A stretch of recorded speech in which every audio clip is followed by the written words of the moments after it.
اصل مسئلہ یہ ہے کہ ایک طبقہ ہے جو بظاہر کلمہ تو پڑھتا ہے، مسلمان ہونے کا دعویٰ بھی کرتا ہے، لیکن ان کی سوچیں اور ان کے نظریات اسلام کا انداز اور اسلام کا حلیہ اس طرح سے بگاڑتے ہیں کہ کسی طور بھی دین کی کوئی بھی اثر صورت اور روح باقی نہیں رہتی۔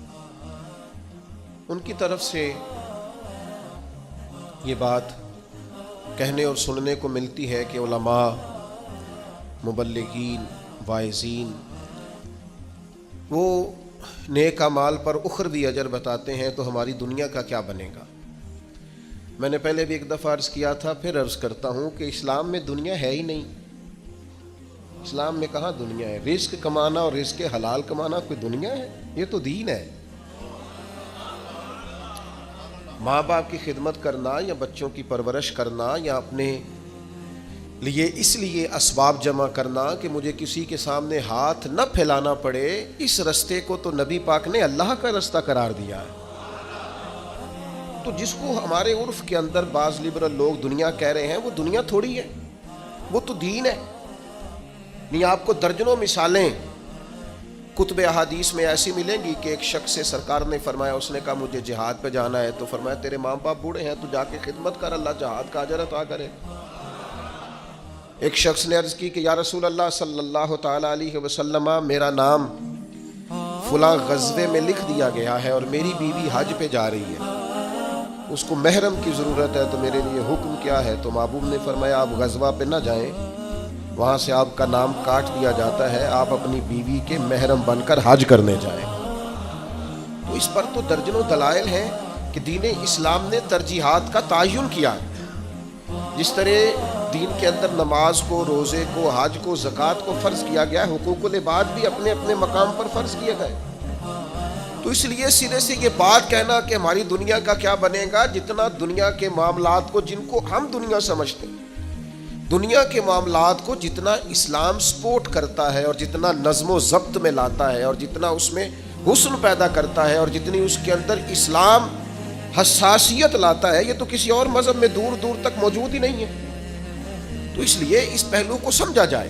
اب دیکھیے قرآن مجید فرقان حمید کی سورہ نحل کی ایک آیت کریمہ کا میں نے ایک حصہ تلاوت کیا۔ ایک تو اسی سورہ مبارکہ کی ایک آیت میں نے تلاوت کی تھی جس میں اللہ نے فرمایا جو بھی اچھے عمل کرے، من عمل صالحا من ذکر او انثی وہو مؤمن فلنحیینہ حیاۃ طیبہ، جو بھی اچھے عمل کرے، چاہے مرد ہو چاہے عورت، شرط یہ ہے کہ مومن ہو، ہم اسے پاکیزہ زندگی عطا فرمائیں گے، اس کی زندگی کے شب و روز کو حیات طیبہ بنا دیا جائے گا۔ اب یہ آیت کریمہ بھی سورہ نحل میں موجود ہے۔ اللہ کریم نے ارشاد فرمایا للذین احسنوا فی ہذہ الدنیا حسنہ۔ یہ جو حسنہ کا لفظ ہے قرآن میں، یہ بڑا ہی حسین ہے۔ فرمایا وہ لوگ جنہوں نے اس دنیا میں بھلائی کی، ہم نے دنیا میں ان کے لیے بھلائی رکھی ہے، یہاں بھی انہیں بھلائی ملے گی، انہیں ان کی نیکیوں کا اجر دیا جائے گا، ان کی زندگی کو خوبصورت بنا دیا جائے گا، ان کے احوال کو مرتب کر دیا جائے گا۔ حضرت عبداللہ ابن عباس رضی اللہ تعالیٰ عنہ ارشاد فرماتے ہیں جو آدمی نیک عمل کرتا ہے، اللہ اس کے دل کو اطمینان دیتا ہے، چہرے کو رونق دیتا ہے اور وقت میں برکت پیدا فرما دیتا ہے۔ اس کے لیے اللہ تبارک و تعالیٰ یہ آسانیاں پیدا کر للذین احسنوا فی ہذہ الدنیا حسنہ، ان لوگوں کے لیے جو اس دنیا میں بھلائی کریں گے، اللہ تبارک و تعالیٰ نے بھلائی رکھی ہوئی ہے۔ یہ کیسے ہو سکتا ہے کہ کوئی شخص بھلائی کرے دنیا کی زندگی میں رہ کر اور پھر وہ نقصان اٹھائے؟ تو یاد رکھیے گا اور اس بات کو اچھی طرح سمجھیے گا کہ نیک اعمال کرنے پر انسان کی دنیاوی زندگی میں بھی برکات نازل ہوتی ہیں، اس پہ رحمتیں نازل ہوتی ہیں۔ دیکھیے، ایک ہے آئین، دنیاوی قانون، اسباب کا قانون۔ اسباب کا قانون یہ ہے کہ آگ جو ہوتی ہے وہ جلا دیا جاتا ہے،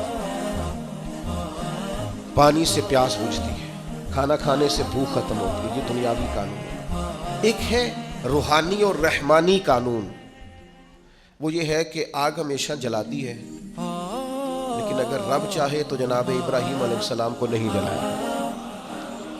یہ رحمان کا قانون ہے، یہ روحانی معاملہ ہے۔ ویسے تو انسان کھانا کھاتا ہے تو اس کی بھوک مٹتی ہے، لیکن نبی پاک علیہ الصلوۃ والسلام نے فرمایا بیمار کے ساتھ ضد نہ کرو، اس لیے کہ اس کا رب اسے کھلا بھی دیتا ہے اور پلا بھی دیتا ہے، اس کا پیٹ بھرا ہوا ہوتا ہے، اس کو بھوک نہیں لگ رہی ہوتی۔ یہ کیا ہے؟ یہ روحانی قانون۔ ہم دنیا کے اندر کاروبار کرتے ہیں، تجارت کرتے ہیں، محنت کرتے ہیں، جدوجہد کرتے ہیں۔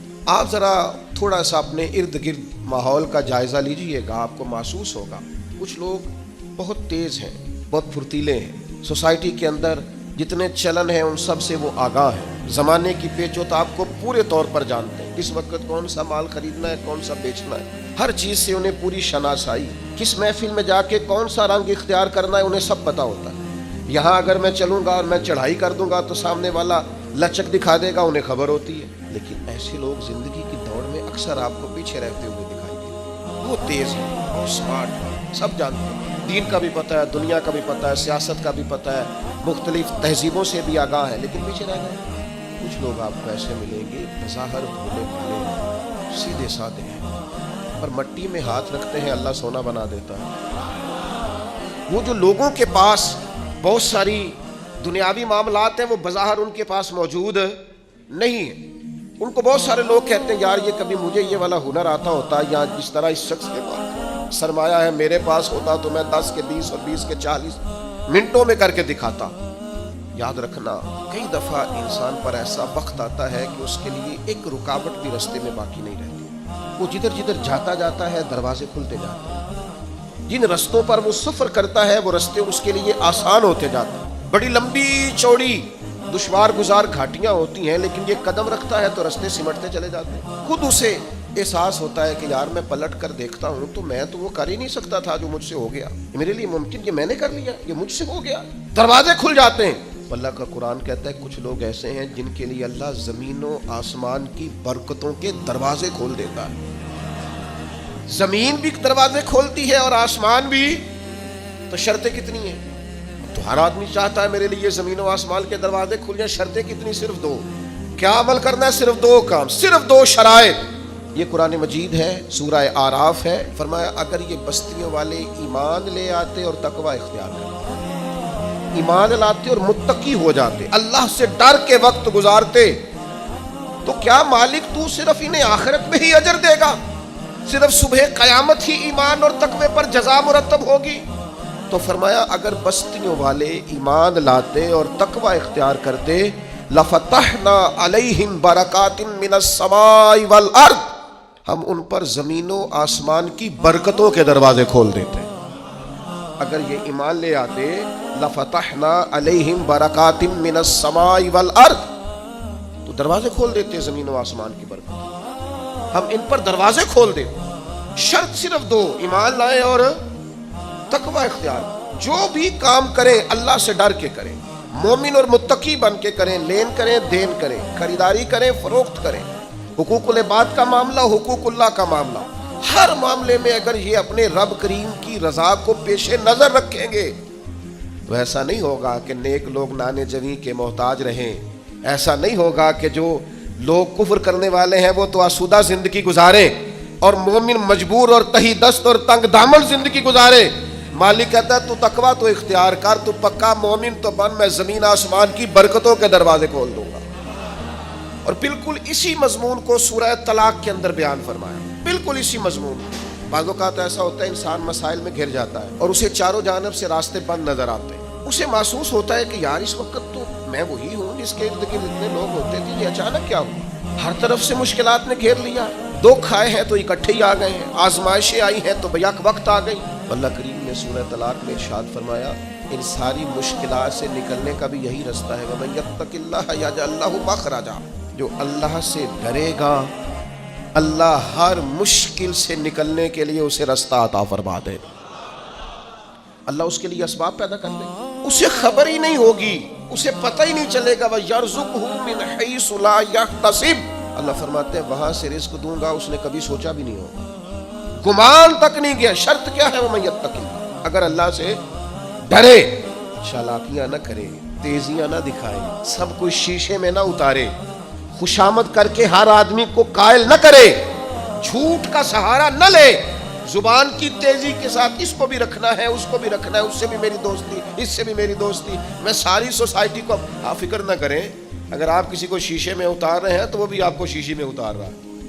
بڑے بھولے بھالے، بڑے اللہ والے، ریاض آپ کو بس ہم ہی جانتے ہیں، اسے بھی ساری ہی خبر ہے، وہ بھی سب جانتا ہے. اگر صحیح رستہ اختیار کیا جائے، تقوی کا رستہ اختیار کیا جائے. حضرت عوف بن مالک اشجعی رضی اللہ تعالیٰ عنہ فرماتے ہیں بیٹا میرا اغوا کر لیا کفار نے، اور غربت اور قحط اور پریشانی پہلے ہی بہت زیادہ تھی. میں بڑی تکلیف میں حضور کی بارگاہ میں حاضر ہوا، یا رسول اللہ کیا کروں؟ تو کریم فرمانے لگے رب سے ڈر، اللہ پہ بھروسہ کر، لا حول شریف کی کثرت کر.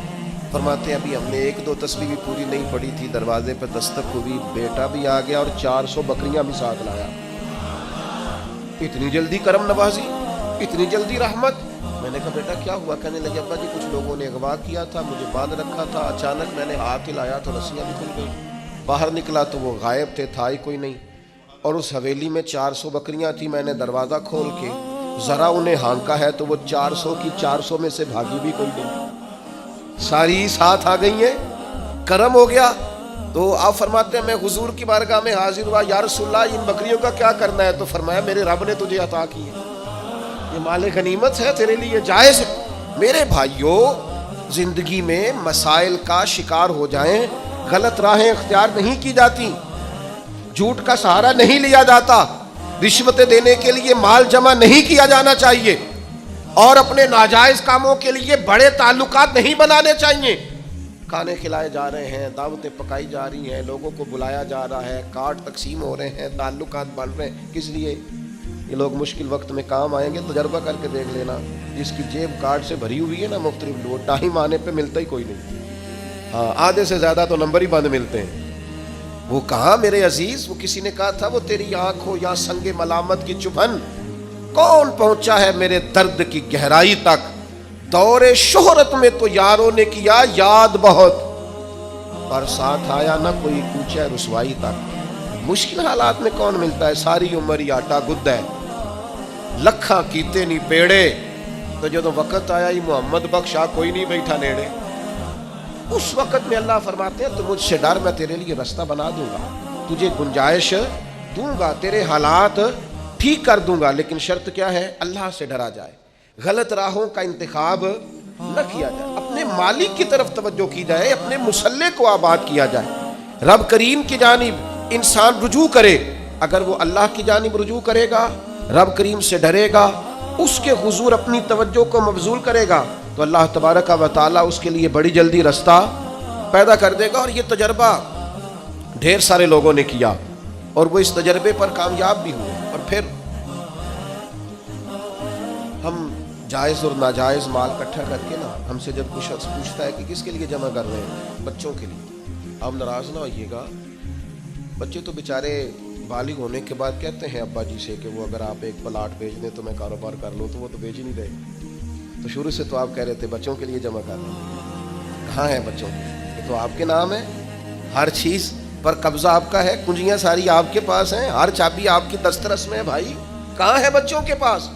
سن لو اور یاد رکھنا، اللہ کی کتاب کا فیصلہ یہ ہے، اگر آپ چاہتے ہیں کہ میرے بچے میرے بعد کسی پریشانی کا شکار نہ ہوں، تو اس کے لیے باپ کا امیر ہونا ضروری نہیں، باپ کا نیک ہونا ضروری.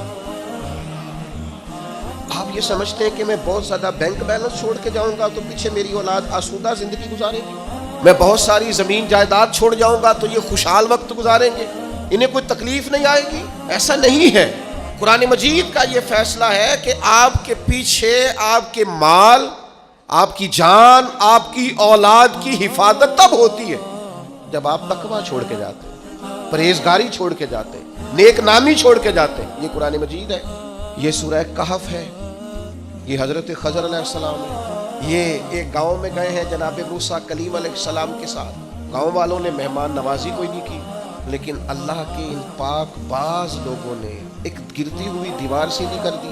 اور جب جناب خضر علیہ السلام سے پوچھا جاتا ہے کہ جناب آپ یہ گرتی ہوئی دیوار سیدھی کر رہے ہیں اور یہ لوگ وہ ہیں جنہوں نے پانی تک نہیں پوچھا، تو یہ قرآن مجید ہے.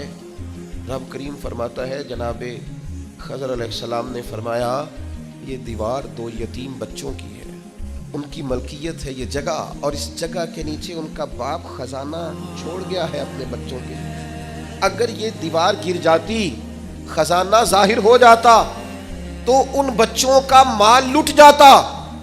آپ نے یہ نیکی کیوں کی؟ تو اللہ کا قرآن کہتا ہے جناب خضر نے کہا وَكَانَ أَبُوهُمَا صَالِحًا، یہ نیکی اس لیے کی ہے کہ ان کا باپ نیک آدمی تھا، ان کا والد ایک صالح آدمی تھا۔ ابوہما صالحا، حضرت عبداللہ ابن عباس اس آیہ مبارکہ کی تفسیر میں فرماتے ہیں یہاں بچوں کی نیک نامی کا ذکر ہی کوئی نہیں، بچوں کا نام ہی نہیں کہ بچے نیک تھے کہ بد تھے، صالح کے بچے ہیں نیک ہی ہوں گے، گمان یہی ہے کہ نیک ہے پرہیزگار ہے، لیکن فرماتے ہیں یہاں صالحیت کا ذکر ہے تو اولاد کی نہیں، باپ کی۔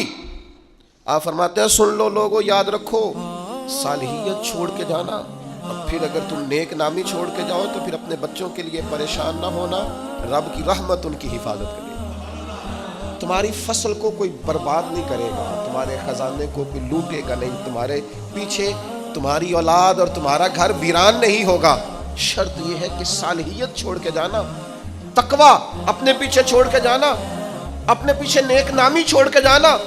حضرت عمر بن عبدالعزیز رحمۃ اللہ علیہ سے قبل جتنے بھی بادشاہ تھے کروڑوں اربوں کی جائیدادیں چھوڑ گئے ہو، لیکن ان کا حال یہ تھا کہ ان کی اولادیں ایسی شراب کباب میں الجھیں کہ 2 بادشاہ تو ایسے تھے جن کے بچے جامع مسجد کے سامنے بھیک مانگا کرتے، اور جناب عمر بن عبدالعزیز رحمۃ اللہ علیہ نے آخری وقت میں اپنی بیوی کو کچھ نصیحتیں کرنا چاہی تو وہ کہنے لگی اللہ تعالیٰ آپ کو آپ کی نیکیوں کی جزا دے، اولاد کے لیے کچھ نہیں کر سکے، آپ کچھ نہیں ہے ہمارے بچوں کے لیے۔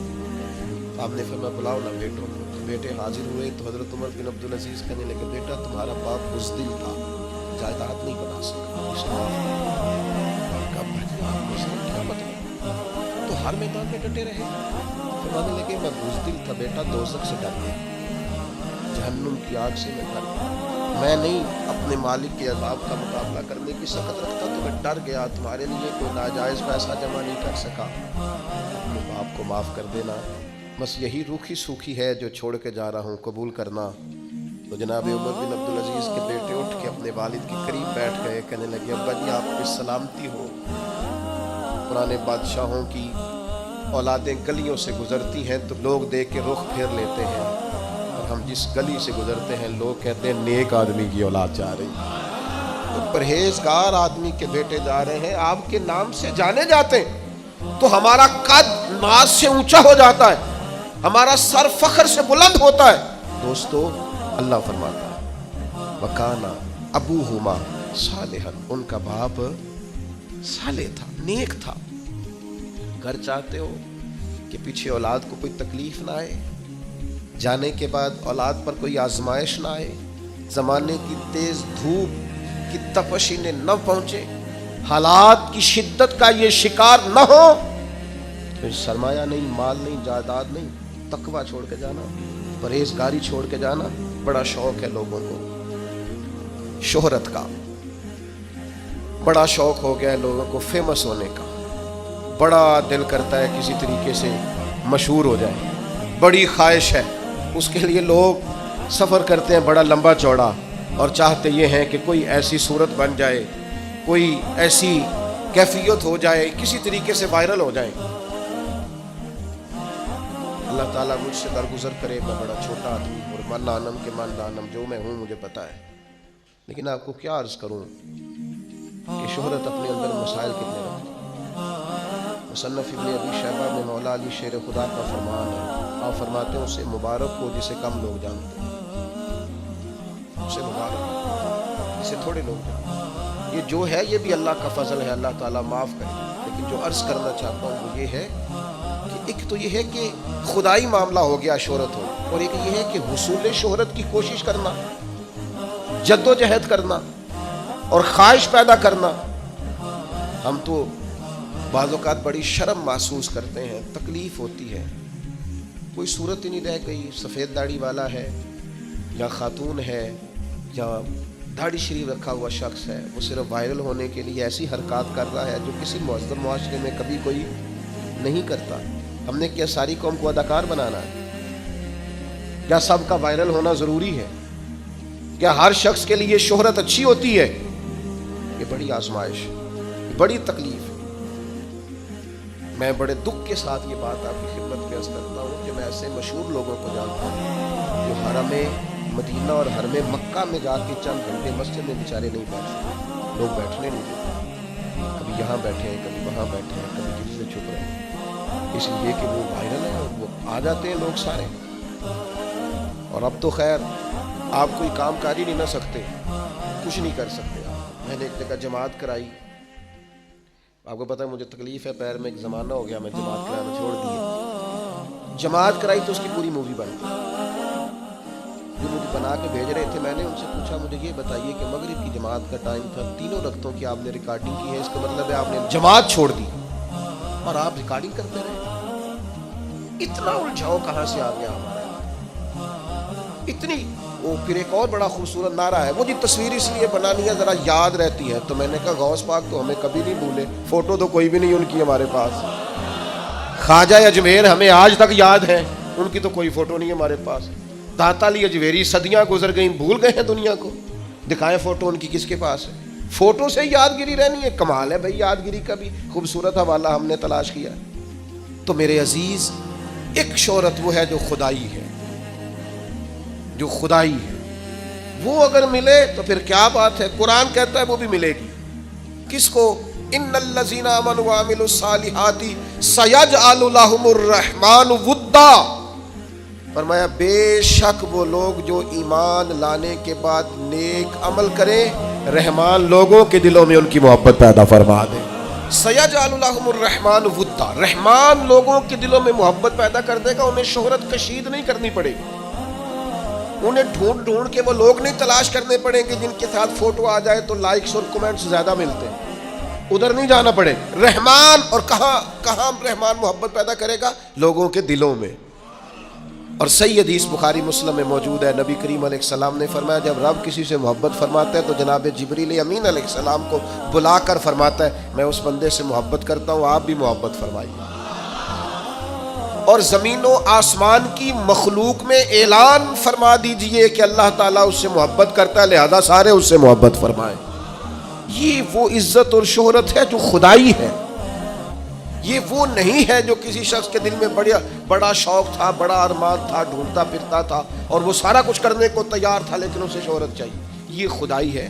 اگر ایمان لانے کے بعد نیک اعمال کیے جائیں گے تو اللہ لوگوں کے دلوں میں محبت پیدا فرما دے اور لوگوں کی قلبی کیفیت ہوگی، کھنچتے چلے جائیں گے لوگ.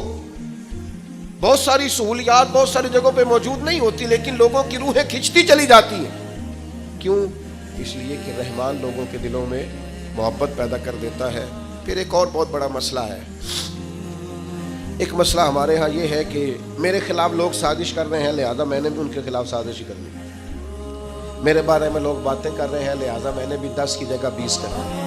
جو کہ فلاں شخص نے میرے بارے میں یہ کیا ہے لہذا میں نے بھی اس کے بارے میں اس طرح کا ظلم زیادتی کی گفتگو ضرور کرنی.